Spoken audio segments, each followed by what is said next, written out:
रह जानी हम तो चिल्ला के सखी।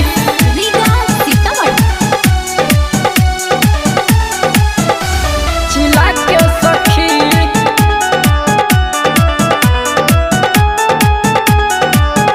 जब से आइल बाटे गवना करा के रोज मारेला हो से जे परधा धाके रह जानी हम तो चिल्ला के सखी। जब से आइल बाटे गवना करा के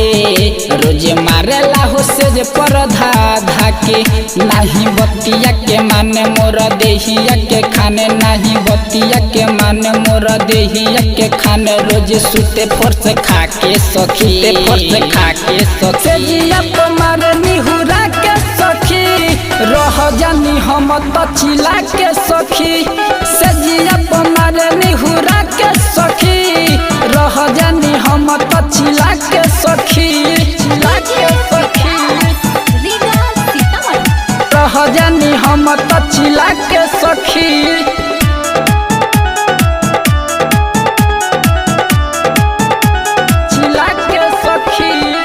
न जाने हो उनकर कथी के मन हो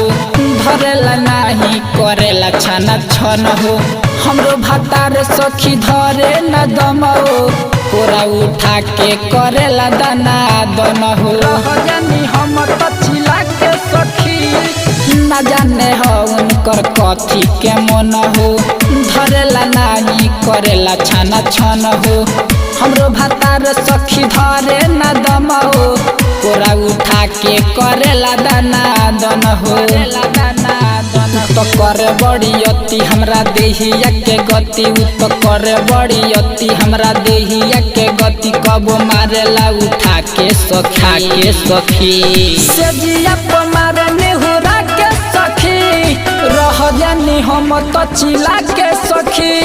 से जिया तो मारने हुरा के सखी रह जानी हम तो चिल्ला के सखी। चिल्ला के सखी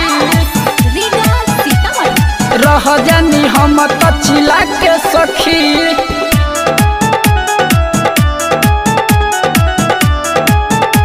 चिल्ला के सखी राइटर रोहित दुख के तनाले कहीं पदी पियरवा रहे हमर सही कई साल हो गईल शादी के भइल लगता ओकरा से लइका ना रही रह जानी हम तो चिल्ला के सखी। राइटर रोहित दुख के तनाले कहीं गोलुइयरवा रहे हमर सही कई साल हो गईल शादी के भइल लगता ओकरा से लइका ना रही कहे धनंजय धड़कन हमर लागता ना मन कहे धनंजय धड़कन हमर लागता ना मन मारे मुर्गा बना के सखी बना के सखी मारे निहुरा के सखी